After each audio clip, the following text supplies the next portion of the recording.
parts of her body were eaten. This case takes place in the United States of America on the 11th of September 2014. Tammy Jo Blanton was a 46-year-old woman who lived in Jeffersonville, Indiana. In 2014, Tammy began a relationship with a man named Joseph Oberhansley. She would later say that at first the relationship was going well, but after just a few weeks, Joseph began to change. Joseph had a rather dark past. Tammy was aware that he had been incarcerated for a crime that he committed, but she did not know the full ins and outs of exactly what happened. Most of the time, he would brush off the reason for his prison time, but the reason was incredibly sinister. In 1998, when Joseph was 18, he was dating a 17-year-old named Sabrina. The two had a child together, although Joseph was under the impression that she had cheated and the child wasn't his.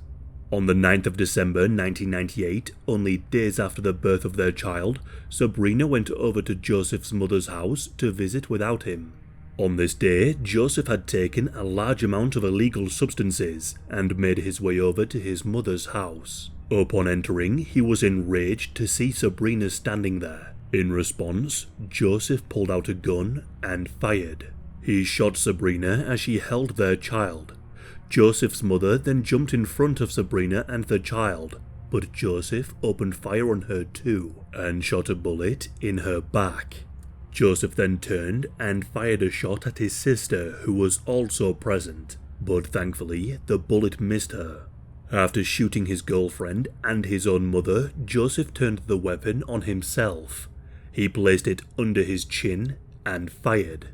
Sabrina tragically died from her injury. The baby, however, did manage to survive, along with Joseph's mother. She was treated for her injuries and was able to make a recovery.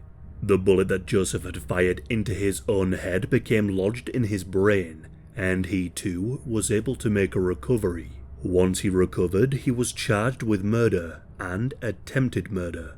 At the trial, Joseph's defense team argued that he wasn't guilty of murder. His father and brother had recently passed away, and he had turned to alcohol and other substances to cope. They argued that these circumstances had caused a great deal of stress in his life, and that because of this, the crime should be seen as manslaughter instead. The defense team was successful, and Joseph was found guilty of manslaughter in the year 2000. In July of 2012, after serving 12 years, Joseph was released from prison on parole.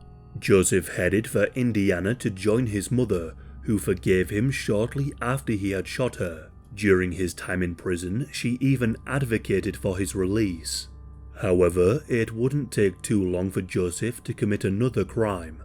Whilst on parole in 2013, Joseph went to a bar. Whilst drinking, he got into a fight with a fellow patron and ended up choking this man out. Multiple sources have claimed that he resisted arrest and was even naked during this attack. Despite his previous conviction, Joseph was allowed to be released on bail, and because he was released on bail, he met Tammy. So now we arrive back to 2014.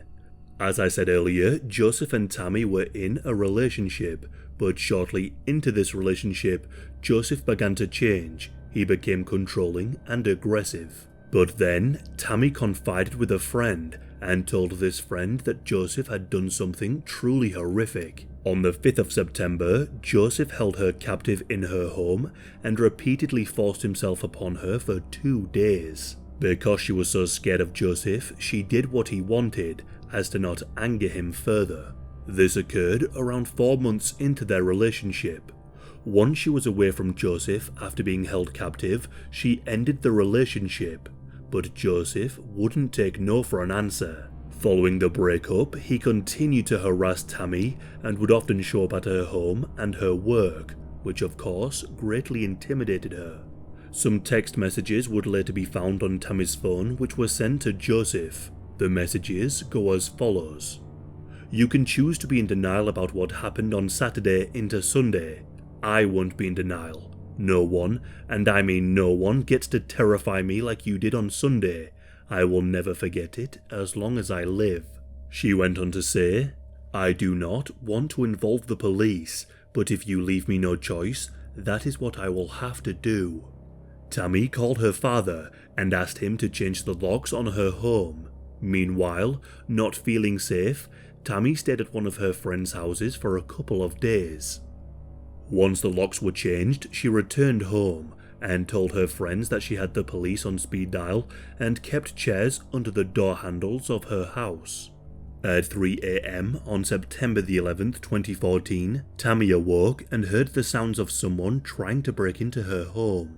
Of course, she knew exactly who this would be. She called 911 to say that her ex-boyfriend was trying to break in. The police soon arrived on the scene and told Joseph that he needed to move along. Joseph did as he was told, and the police watched him walk away. The police were content that no arrest had to be made, and the issue, as far as they were concerned, was settled. The following morning rolled around. Colleagues of Tammy clocked that she was late for work, but as more time passed, they became deeply concerned. Tammy was nowhere to be seen, and from what I can tell, she wasn't known to skip work and not call in as to why. The colleagues that worked with Tammy were very well aware of the troubles Joseph had been causing her. They began to assume that something was horribly wrong, so they contacted the police and asked them to go over to Tammy's house and check on her to see if everything was okay. Officers were dispatched to the location and arrived on the scene. They approached the house believing that what they would be dealing with was a simple welfare check. However, when officers arrived at Tammy's house, they found Joseph outside and they noted that he seemed to be nervous. An officer also spotted that Joseph seemed to have cuts on his knuckles. As they inspected further, the door to Tammy's house appeared to have been kicked in. Now also concerned, officers told Joseph that they needed to pat him down to make sure that he didn't have any weapons that could potentially harm them. Upon asking this request, Joseph declined, so the officers had no other choice but to arrest Joseph and search him. During this search, they pulled out a knife from his pocket, and this knife was covered in blood.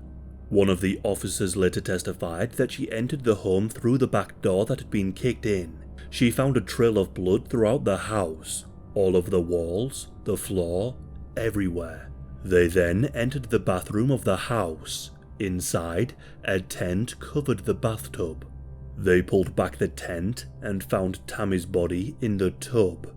Her body had been horrendously mutilated, and she was missing a large part of her skull. Investigators were brought in to determine what exactly happened, and Joseph was taken into custody. When examining the crime scene and Tammy's body, investigators made a number of truly horrific and disturbing discoveries. Tammy had been stabbed dozens of times and had suffered severe blunt force trauma. An electrical power tool had been used to cut inside her body, and other tools were used to open up her chest, one of them being an electrical saw. Joseph had then used a knife to cut and remove parts of her lung and entire heart. Tammy's skull had also been cut with the power saw. Large chunks of her brain had been removed, some of which was found in the bathtub with her, along with large chunks of her skull. As Tammy's house was inspected, they discovered that part of her organs that were missing were found on a dinner plate next to the frying pan. Joseph had cooked and cannibalized Tammy. He had eaten parts of her brain, lung, and heart. Joseph was questioned. During this interview with the police, he explained that he had indeed eaten Tammy's brain and that he had also tried to pull out her third eye with tongs. He also admitted to eating large parts of her lungs and heart. Investigators asked where Tammy's heart was. He replied by saying, "I ate it. It's part of me now." He was questioned as to why he ate her body. Joseph said, "She was already dead." After this interview, he was placed in a padded cell, where he began to beat his chest and pant heavily. To commit such a gruesome crime usually means that the perpetrator is severely mentally ill. Mental health professionals began the lengthy process of determining if Joseph was mentally competent enough to stand trial. In the meantime, Joseph would change his story. He said that his head had been fuzzy following the murder of Tammy, because he too had been attacked. So this is his second story. According to Joseph, he had gone to Tammy's house to collect some belongings. But upon entering her house, he had found two men who had broken in.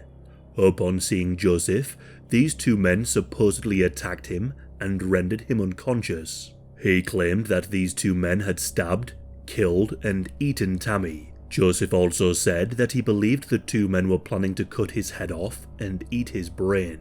Joseph was charged with murder.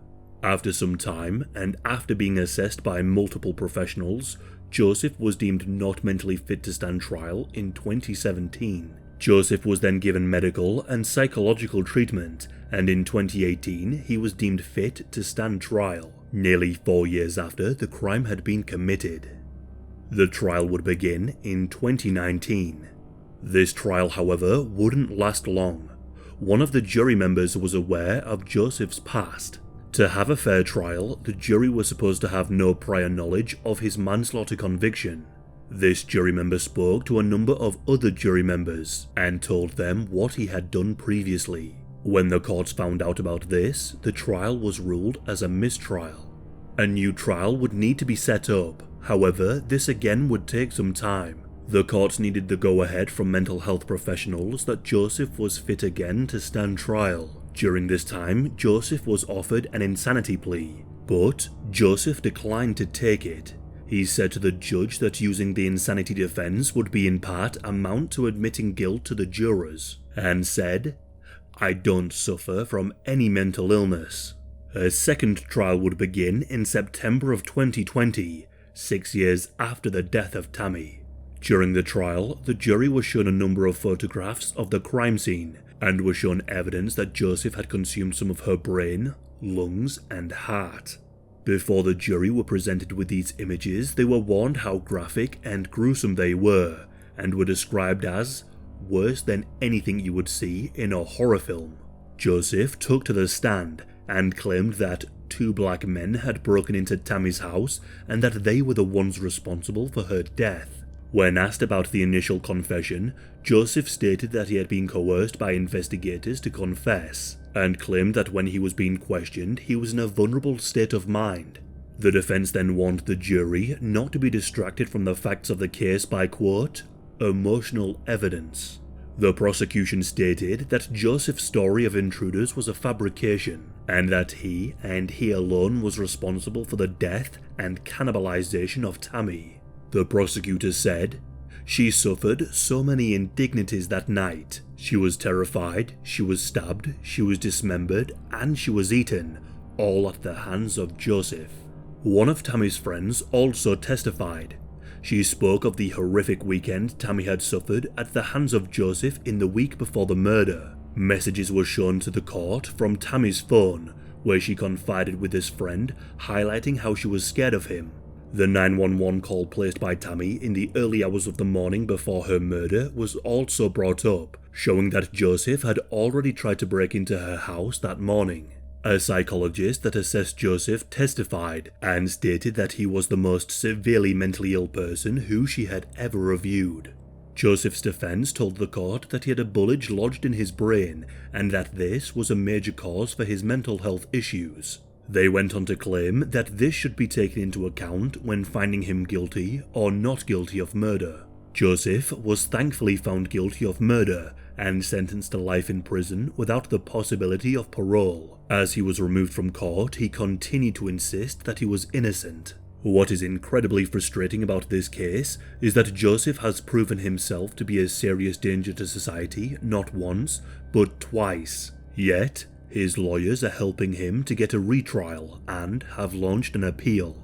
His defense lawyer said, "It would be easy to look at the horrors visited upon Tammy and conclude that they were simply the actions of a monster, but doing so would be reductive, and this court's review must look deeper. The court must consider his actions in the context of his profound mental illness." They went on to say, "There is also no question that Joseph was suffering from severe mental illness when he committed his crimes.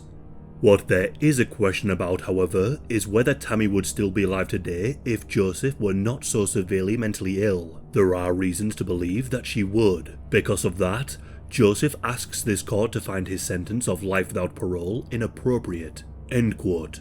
As far as I can tell, these proceedings are ongoing. I would sometimes like to ask these lawyers who try to get such reoffending murderers off if they would ever like to live next door to them. The chances are they wouldn't. But if they were ever to somehow get a reoffending murderer out, someone would have to live next door to them. And just like how Tammy was unaware of his past, they could be too. As I mentioned earlier, in 2013, whilst Joseph was on parole, he choked someone out whilst he was naked and was allowed to be released on bail. The prosecutor who allowed this bail to go through resigned from his position following the death of Tammy. The case of Tammy is by far one of the most gruesome true crime cases out there. The horror of what happened to her is only compounded by just how long it took for Joseph to be brought to justice. Something that must have been horrendous for Tammy's family and for those who cared about her. The police who worked on this case have said that the crime scene was one of the most gruesome in Jeffersonville's history.